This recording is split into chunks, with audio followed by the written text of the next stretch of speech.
Halo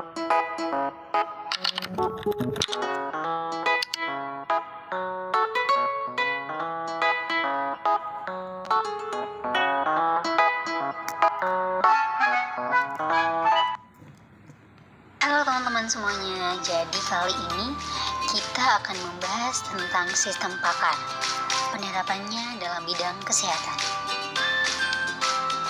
Apa itu sistem pakar kesehatan? Sistem pakar adalah program komputer yang dirancang untuk meniru kemampuan pengambilan keputusan seorang pakar manusia, seperti dokter, dalam domain medis yang spesifik. Sistem ini menggunakan basis pengetahuan yang terstruktur untuk menganalisis data, gejala, dan memberikan kesimpulan diagnosis atau rekomendasi. Fokus dan tujuan utamanya yang pertama, diagnosis, menganalisis gejala-gejala yang dimasukkan oleh pasien atau tenaga medis untuk mengidentifikasi kemungkinan penyakit. Yang kedua, rekomendasi terapi, menyarankan rencana pengobatan, jenis obat, dan dosis yang sesuai berdasarkan diagnosis yang telah ditetapkan. Yang ketiga, ada edukasi, memberikan informasi dan konsultasi kesehatan awal bagi pengguna awam sebelum bertemu dengan dokter. Komponen inti sistem pakar. Yang pertama, basis pengetahuan. Otak dari sistem berisi fakta atau aturan if-then dan data yang diekstrak langsung dari pakar medis. Ini adalah perpustakaan pengetahuannya. Yang kedua, mesin inferensi. Pola pikir sistem ini adalah mekanisme yang memproses input gejala dan menerapkan aturan dari basis pengetahuan untuk mencapai kesimpulan atau solusi. Metode penalaran atau cara kerja. Yang pertama, forward scanning, pelacakan maju. Dimulai dari fakta atau gejala. Sistem mencari aturan yang cocok untuk menuju kesimpulan. Contoh, jika ada gejala A dan B, maka terjadi penyakit C.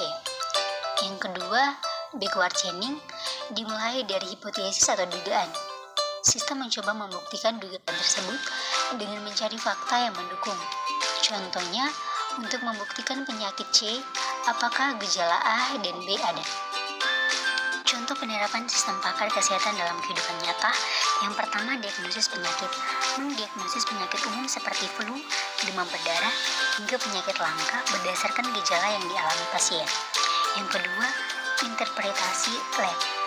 Menganalisis hasil tes darah, urin, atau bahkan citra medis seperti X-ray atau MRI untuk menentukan anomali atau tanda penyakit.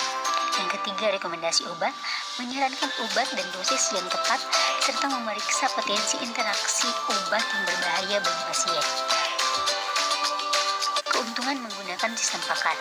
Yang pertama, ada aksesibilitas, yang dimana menyediakan keahlian dokter di daerah terpencil atau yang kekurangan tenaga medis. Yang kedua, konsistensi, memberikan keputusan yang objektif dan konsisten, tidak terpengaruh oleh kelelahan atau emosi. Yang ketiga, kecepatan, mampu memproses data dalam jumlah yang besar. Riwayat pasien jurnal medis jauh lebih cepat dari manusia.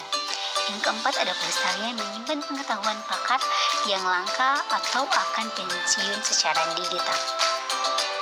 Keterbatasan dan tantangan. Yang pertama, kurang akal sehat.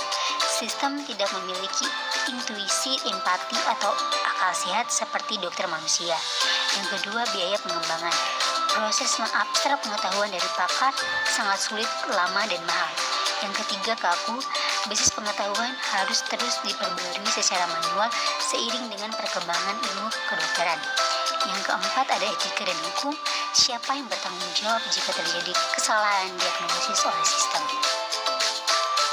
Kesimpulannya, sistem pakar bukanlah pengganti dokter, melainkan asisten yang kuat untuk membantu dokter mengambil keputusan yang baik dan lebih cepat. Terima kasih semuanya.